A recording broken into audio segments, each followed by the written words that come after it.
আসসালামাইকুম। আজকে আমার আম্মু একটি রেসিপি বানাচ্ছে।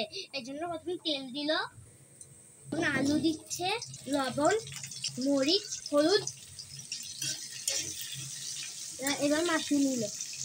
আমার আম্মু আবারও তেল দিল, এখন পেঁয়াজ দিয়ে দিল, আদা বাটা দিল, রসুন বাটা দিল, গরম মশলা বাটা, ধনিয়ার গুঁড়া, জিরার গুঁড়া, মরিচ গুঁড়া, হলুদ গুঁড়া, লবণ, পরিমাণ মতো লবণ, পানি। মাংসগুলো দিয়ে দিচ্ছে, মুরগির মাংস। বৃষ্টি হচ্ছে তাই আমাদের ফ্রিজে কোনো খাবার রান্না করা কোনো খাবার ছিল না, এই জন্য মুরগির মাংস রান্না করছে। আলুগুলো এখন মাংসতে দিয়ে দেবে। এই দেখুন মাংসটি তুলছে, এই দেখুন কতটা সুন্দর হয়েছে মাংসটি। এবার দেখুন আলু এখন কয়টি গুনে দেখুন তো।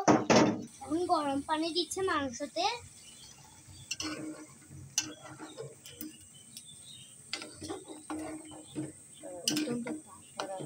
এই যে আমার এখন তেল দিল লইট্টা মাছ রান্না করার জন্য। এই দেখুন এটি পুরোটাতে ছড়িয়ে গিয়েছে। পেঁয়াজ,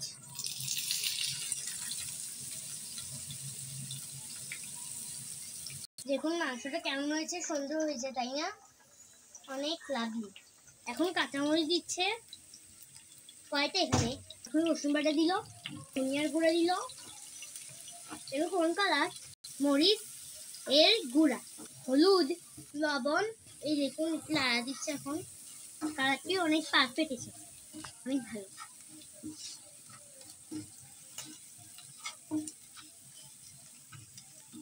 এখন দিচ্ছি লইট্টা মাছ।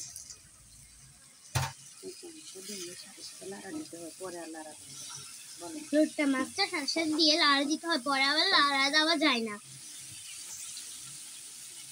আজ বৃষ্টির কারণে আমার মা বাজারে যেতে পারি, আমাদের জন্য মুরগির মাংস রান্না করছে, মা বাবার জন্য লইট্টা মাছ, কারণ আমরা লইট্টা মাছ খাই না। ঢাকনাটা দিয়ে দিল, এখন কিছুক্ষণ দিয়ে দিল। এটা কেমন হয়েছে? খুবই সুন্দর হয়েছে। এটা কি হয়ে গেল নাকি? এটি খুবই সুন্দর হয়েছে। এটি কি হয়ে গেল নাকি? দেখুন আমার আম্মা এখন ধনিয়া পাতা দিয়ে দিল। দেখি তো মুরগি মাংসটা হলো নাকি, হয়েছে নাকি জিজ্ঞেস করছি। এটি হয়ে গিয়েছে, এখন এটি নামিয়ে ফেলবে। এখন নামিয়ে ফেলার পর আমরা খাবো অনেক মজা করে। এবং কি এটিও হয়ে গিয়েছে, এটি এখন নামিয়ে ফেলবে। এই দেখুন কতটা সুন্দর হয়েছে তাই না? দেখুন আমার এটি হয়েছে, এখন এটা নিল, এখন এটি খুব মজা করে আমরা খাবো। এখন আর একটু নিল, আমরা এখন খাবে লইট্টা মাছ। এর মাত্র